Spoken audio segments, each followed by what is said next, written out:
side is very important for us to remember. ఉత్తర దిక్కున ఉన్నటువంటి విషయాలు మనం జ్ఞాపకం చేసుకోవడం మనకు ఎంతో ప్రాముఖ్యమైన. Lord is purging all the heathen outside that outer wall all the way to Turkey and Iran. మరి దేవుడు అయితే ఆ యొక్క ఉత్తర దిక్కునటువంటి దేశాలన్నింటినీ కూడా మరి ఎవరైతే అన్యులుగా ఉంటున్నారో వాళ్ళందరినీ అక్కడ నుంచి చెల్లాచెదురు చేస్తున్నట్టు మనం చూస్తున్నాం. And the south side, all the countries which are heathen, he is going to purge. మరి దక్షిణ భాగంలో ఐగుప్తు వరకు ఉన్న దేశాలు ఏవైతే ఉన్నావో వాటిని కూడా దేవుడు మరి అన్యులుగా ఉన్నటువంటి వాళ్ళందరినీ కూడా వాళ్ళు కూడా అక్కడ నుంచి మరి తొలగిస్తున్నాడు. Then in the east side, that is at the bottom of the map, are all the heathen countries all the way to India, and he is going to purge. మరి ఆ యొక్క తూర్పు భాగంలో మరి భారతదేశం వరకు ఉన్నటువంటి ఆ యొక్క అన్య దేశములు ఏవైతే ఉన్నావో మరి వాటన్నిటిని కూడా దేవుడు నిర్మూలిస్తాడని మనం చూస్తున్నాం. And west side is the Mediterranean Sea. మరి పటమట భాగంలో అయితే మాత్రం మధ్యధరా సముద్రం అన్నట్టుగా మనం చూడొచ్చు. So in the center of that inner chamber is an altar. అయితే ఆ యొక్క లోపలి భాగంలో ఉన్నటువంటి ప్రదేశంలోనే మనకి బలిపీఠం ఉన్నది. Normally altar is meant for sacrificial lambs. మరి సహజంగా అయితే బలిపీఠం అనేది మరి బలులు అర్పించడం కోసమే ఉన్నట్టుగా మనం చూడొచ్చు. We offer to the Lord whatever we have to offer, burnt offering or sin offering or trespass offering. మరి అనేక రకాల బలి అర్పణలు ఉంటాయి. మరి పాప పరిహారార్థ బలి అలాగే మిగతా బలులన్నీ కూడా. Hebrew 9 says that Lord had offered himself once and for all మరి with his own blood. హెబ్రీయులకు రాసిన పత్రిక 9వ అధ్యాయంలో మనం చూసినట్లయితే కనుక మరి ప్రభు ఒక్కసారే తన ప్రాణం అర్పించున్నాడు, తన రక్తాన్ని అర్పించున్నాడు మనందరి కొరకు అని రాయబడి ఉన్నది. That's why there is no there are no sacrificial tables in the inner court. అందు నిమిత్తమే మరి యొక్క ఆ లోపల భాగంలో బలి అర్పణ బల్లలు అనేవి లేకుండా ఉన్నవి. There are kitchens in the map. అయితే మనం ఆ యొక్క మ్యాప్ లో చూసినట్లయితే కనుక అక్కడ వంటగదులు ఉన్నవి. And priest chambers. మరి యాజకుల యొక్క ప్రదేశం ఉన్నది, గదులు ఉన్నాయి, యాజకుల గదులు ఉన్నవి. So priests are required when the Lord is arrayed standing and sitting on his throne. మరి యాజకులైతే కావాలి ప్రభు ఆ యొక్క సింహాసన ఆసీనైనప్పుడు మరి యాజకులు వచ్చి వాళ్ళ when we all gather together, మనందరం కూడా మరి అక్కడ కలుసుకున్నప్పుడు the Lord will be sitting arrayed on his throne. ప్రభు ఆ యొక్క సింహాసన ఆసీనుడై ఉంటాడు. All the priests are functioning in their respective functions. యాజకులందరూ కూడా వారి వారి పనులు వారు చేస్తుంటారు. And Revelation chapter 5 very clearly explains what is going on. మరి ప్రకటన గ్రంథం 5వ అధ్యాయం అక్కడ జరిగేటువంటి విషయాలను ఎంతో చక్కగా మనకు చూపిస్తుంది. So in Ezekiel chapter 42 he made it specific. There are specific measurements for the temple of the Lord to be remembered. అయితే యెహెజ్కేలు 42వ అధ్యాయంలో ఆ యొక్క మందిరంలో ఉన్నటువంటి ఆ యొక్క గదులు వాటి కొలతలు అనేవి ఎంతో ఖచ్చితంగా ఉండాలని చెప్పేసి దేవుడు చూపించడం మనం చూడొచ్చు. So verse 4, 4వ వచనం, and before the chambers was a walk of 10 cubits breadth inward, and a way of 1 cubit, and their doors towards the north. 42వ అధ్యాయం 4వ వచనం, గదులకు ఎదురుగా 10 మూరల వెడల్పులు గల విహార స్థలం ఉండెను. లోపట ఆవరణముకు పోవచ్చు ఉత్తర దిక్కు చూచు వాకిండ్లు గల విహార స్థలం ఒకటి ఉండెను. అది మూరెడు వెడల్పు. Now the upper chambers were shorter, for the galleries were higher than these, than the lower and than the middlemost of the building. వాకిండ్లకు వసారులు ఉండుట వలన పై గదులు ఎత్తు తక్కువగాను మధ్య గదులు ఇరుకుగానుండి కూర్చవాయెను. So verse 14, 14వ వచనము, when the priests enter therein, then shall they not go out of the holy place into the outer court, but there they shall lay their garments within their minister, for they are holy, and they shall put on their other garments and shall approach those things which are for the people. యాజకులు లోపల ప్రవేశించినప్పుడు పరిశుద్ధ స్థలంను విడిచి బయట ఆవరణలోకి పోక అక్కడనే తాము పరిచర్య వస్త్రమును ఉంచవలెను. So priests have a specific requirements to be in the presence of the Lord and also in the presence of the people. అయితే యాజకులకి దేవుని యొక్క సన్నిధిలో ఉన్నప్పుడు మనుషుల మధ్య ఉన్నప్పుడు కొన్ని ప్రత్యేకమైనటువంటి నియమాలు ఉన్నవి. So they have to remove the holy dresses, the holy vesture, and approach the people in the normal vesture. వాళ్ళు పరిశుద్ధ వస్త్రములను తీసి మరి సామాన్య జనులను కలవటానికి వాటిని తీసేసి వాళ్ళు కలవాలి. So their functionality is not to offer things to the Lord.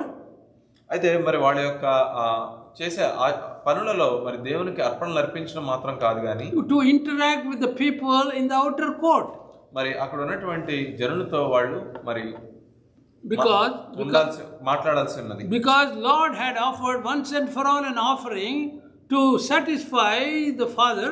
మరి తండ్రిని నిమిత్తము ఆయన మన నిమిత్తము మన పాపాల నిమిత్తము ఆయన ఒక్కసారే ఆ యొక్క త్యాగం చేసినట్టు మనం చూస్తాం. So priest chambers are very important for the people to convert themselves to approach the people who are not holy. అయితే ఆ యాజకుల గదులనేవి ఎంతో ప్రాముఖ్యమైనది. ఎవరైతే ఇంకా ప్రభువుని తెలుసుకోలేదో వాళ్ళు ప్రభువుని తెలుసుకోవడానికి మరి ఆ యాజకులు ఆ కార్యములు జరిగించాలి. So the temple gives us an example how we have to interact with the Lord and also with the people. మరి యొక్క మందిరం అనేది మనం ఆ యొక్క మనుషులతో ఎలా అయితే మనం ఉండాలి, మరి దేవునితో ఎలా అయితే మనం మెలగాలి. In the presence of the Lord we are the holy people. మరి దేవుని యొక్క సన్నిధిలో మనం పరిశుద్ధులమై ఉన్నాము. But when we approach the people we have to tell them that they must be holy to enter into the inner chamber. అయితే మనం మిగతా జనులను కలిసినప్పుడు మరి వాళ్ళైతే పరిశుద్ధపరచబడాలి, ఆ యొక్క లోపలికి రావాలి అంటే. So it is precisely arranged in such a way. అది ఎంతో చక్కగా అమర్చబడినది. ఎందుకంటే because each situation God had described ahead of time 770 years before Christ coming. అయితే దేవుడు వీటన్నిటిని కూడా ఎంతో చక్కగా ముందుగానే 770 సంవత్సరాల క్రీస్తు రాకమునుపు ఈ విషయాల నుంచి గూర్చి ఆ సమాహారం యెహెజ్కేలుకు చెప్పాడు. Then Christ came. ఆ తర్వాత క్రీస్తు వచ్చాడు. Whole concept of the temple he showed the meaning of it. ఆ యొక్క మందిరములో ఆ యొక్క తన ప్రణాళిక అంతా కూడా దానికి ఒక అర్థం ఉన్న విషయాన్ని ఆయన చూపిస్తూ ఉన్నాడు. So if the priest had asked him, why sir there are no sacrificial tables? అయితే యాజకులు కనుక ఆయన అడిగుంటే ఎందుకండి అక్కడ మరి ఆ యొక్క బలులు అర్పించే బలలు లేవు అని అడిగుంటే, I came for you to give my life to you. అయితే ప్రభు అంటున్నాడు మరి నేను వచ్చి మీ కొరకు నా ప్రాణం అర్పించడానికి వచ్చాను. I gave my life and I sacrificed myself on the altar. అయితే నా యొక్క ప్రాణం అర్పించాను ఆ యొక్క బలిపీఠం దగ్గర మరి నేను నా ప్రాణత్యాగం చేశాను. Once and for all I did it. You don't need to repeat that. ఒక్కసారే నేను చేశాను, అది అన్ని సార్లకి సరిపోతుంది, మళ్ళీ మీరు దాన్ని చేయాల్సిన అవసరం లేదు. Then we may ask why the temple is aligned this way, north towards the going towards the Turkey and etc. మరి మేము అడగచ్చు మరి యొక్క మందిరం ఎందుకని ఆ యొక్క ఉత్తర దిక్కు, దక్షిణ దిక్కు, ఆ తూర్పు దిక్కు, పడమటి దిక్కు ఎందుకు ఈ విధంగా ఏర్పాటు చేయబడి ఉన్నది? It is to fulfill my covenant with Abraham. అయితే ఇది నేను అబ్రహాముతో చేసిన నిబంధనను మరి నెరవేర్చడానికి కొరకే. In Genesis chapter 15 verses 18 to 21. ఆదికాండము 15వ అధ్యాయము 18 నుంచి 21 వరకు. Where I said this land from the river in Egypt all the way to great river Euphrates I am going to give to your people, to Abraham. నేను ఎక్కడైతే ఏం చెప్పానంటే ఆ యొక్క యూఫ్రటీ నది నుంచి ఐగుప్తు నది వరకు నేను యొక్క ప్రదేశాన్ని నీ యొక్క బిడ్డలకు ఇస్తాను. So no heathen is supposed to be occupying that land. మరి ఏ అన్యులు కూడా ఆ యొక్క ప్రదేశాన్ని ఆక్రమించుకోవడానికి లేదు. But 7th century onwards it is been occupied by heathen. మరి 7వ శతాబ్దం నుంచి కూడా అన్యులు ఆ యొక్క ప్రదేశాన్ని ఆక్రమించడం మనం చూస్తున్నాం. Now in 2025 we see a great transformation of that land.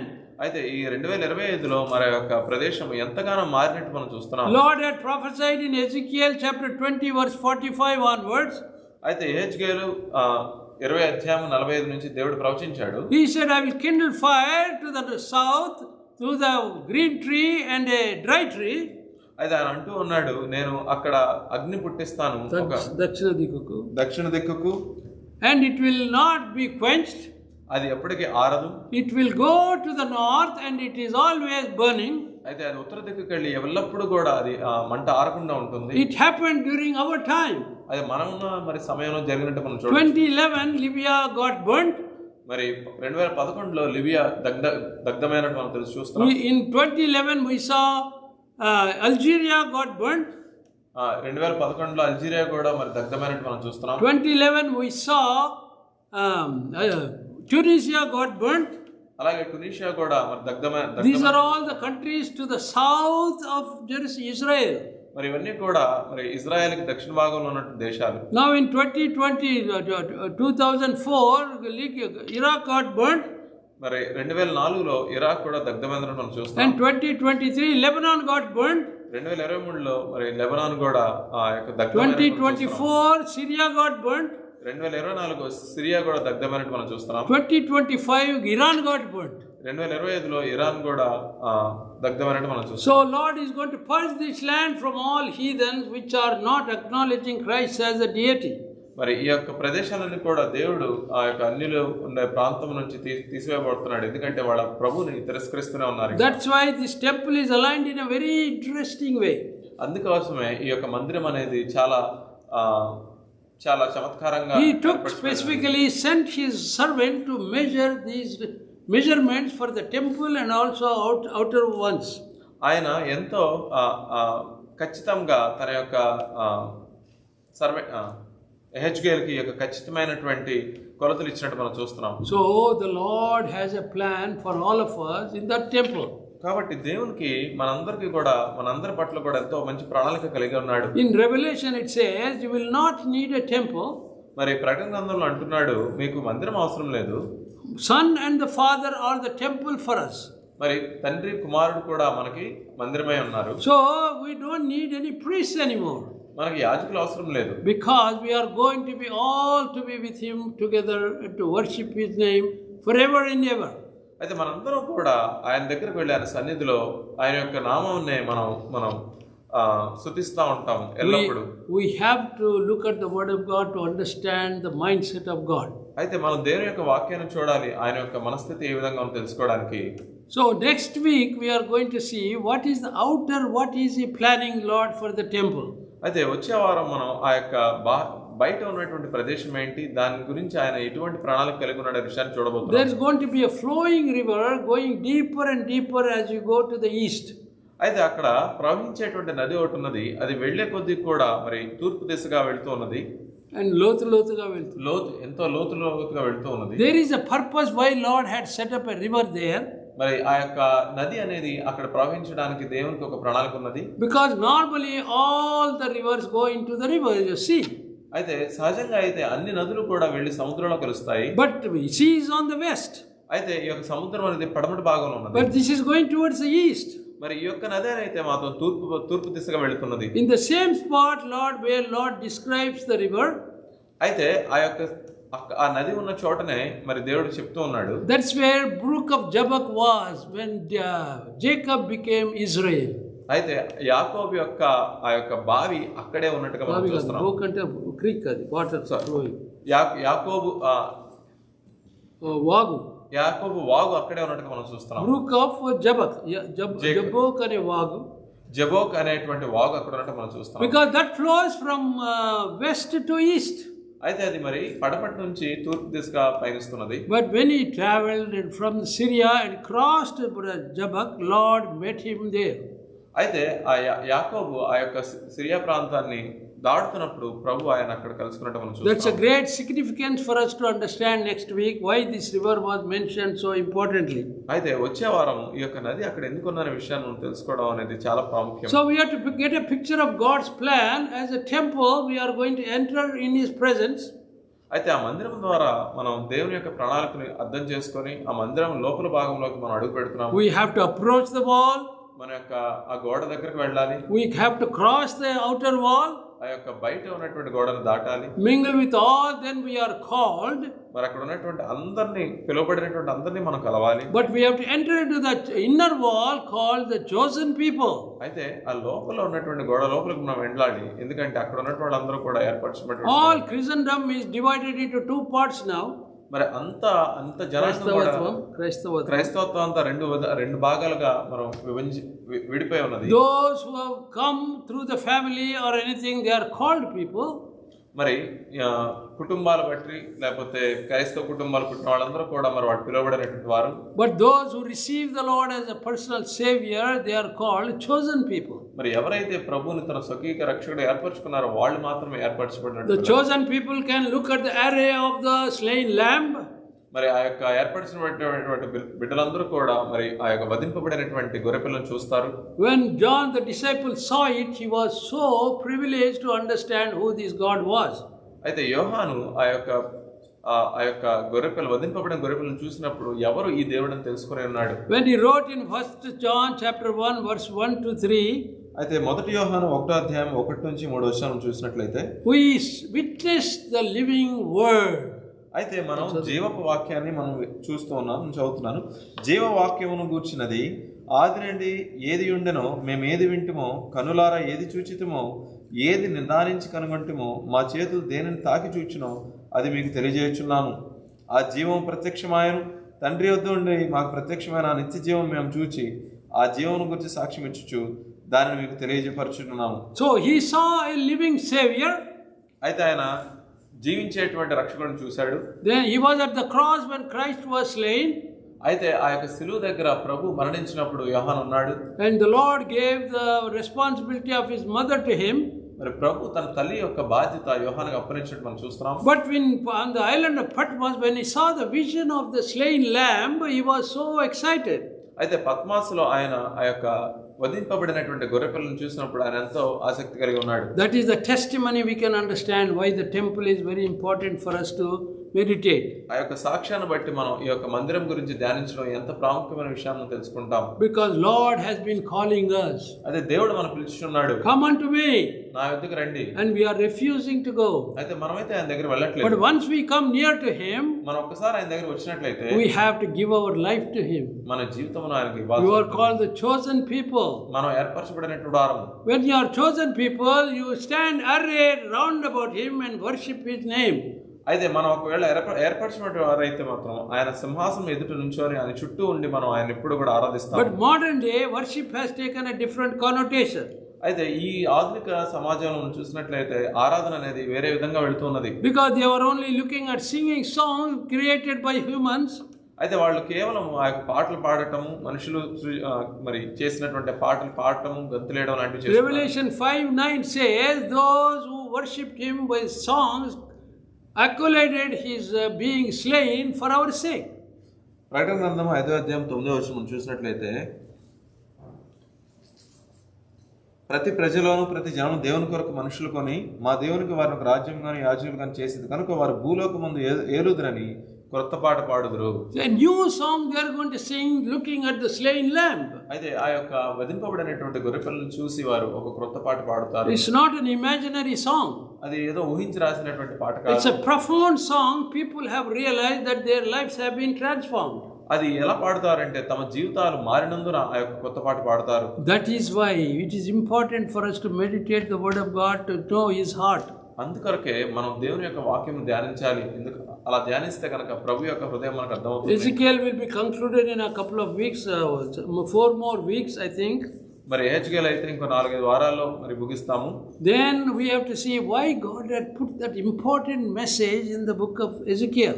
అయితే మనం దేవుడి ఇంత ప్రాముఖ్యమైనటువంటి విషయాన్ని హెచ్కేల్ పుస్తకంలో ఎందుకు ఉంచాడు? He said to Ezekiel, I am going to give you, take away your heart of stone, I will give you a heart of flesh.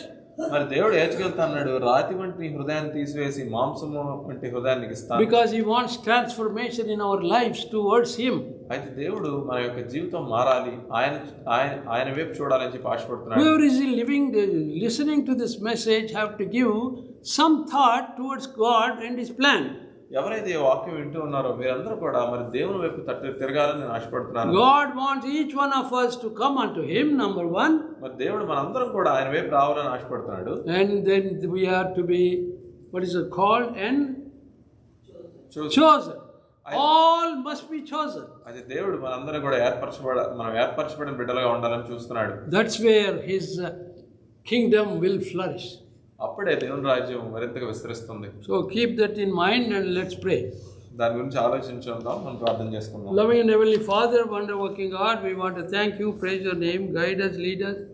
As we meditate the importance of the temple in the book of Ezekiel, you showed how you are going to sit on the throne and how priests have to enter into the holiest of holy chambers with their vestures and also change when they meet the people, and also there is no altar, sacrificial tables. What a inner sight thought you provided to us, because the forthcoming Savior was not known to Ezekiel, but you proved it to us, those who are at the moment living, O Lord, to realize how God, who is a promise-fulfilling God, guide us, lead us, show your mercies upon us.